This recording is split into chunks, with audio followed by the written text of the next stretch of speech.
మేలు చేయి వారి పట్ల, మేలు పొందినటువంటి వారు తప్పకుండా కృతజ్ఞత కలిగి, అలా మనం కృతజ్ఞత ఎప్పుడైతే కలిగి ఉంటామో దేవుడు ఆ కృతజ్ఞతను బట్టి మనల్ని ఆశీర్వదిస్తాడంటండి. మన కృతజ్ఞత బుద్ధి మనల్ని ఓడిపోనివ్వదు. మనం కలిగి ఉన్నటువంటి కృతజ్ఞత ద్వారా దేవుని ఆశీర్వాదాలను 12 పొందుతామంటండి. ఎన్నెంతలో? 12. యేసు ప్రభు కృతజ్ఞతాస్తుతులు చెల్లించి విరిస్తే 12 అయ్యాయా లేదా? మిగిలిన ఎన్నైనా చెప్పండి? 12 అయ్యాయి. ఎన్నైనాయి?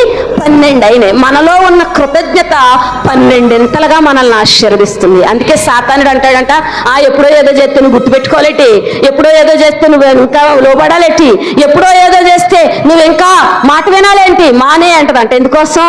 నీలో ఆ కృతజ్ఞత సాతానుడు ఎత్తుకుపోతే ఆశీర్వాదాలు నీ దగ్గరకు రావు గనక అపవాది ఆ కృతజ్ఞత బుద్ధిని ఏం చేస్తాడంటండి? ఎత్తుకొని పోతాడు.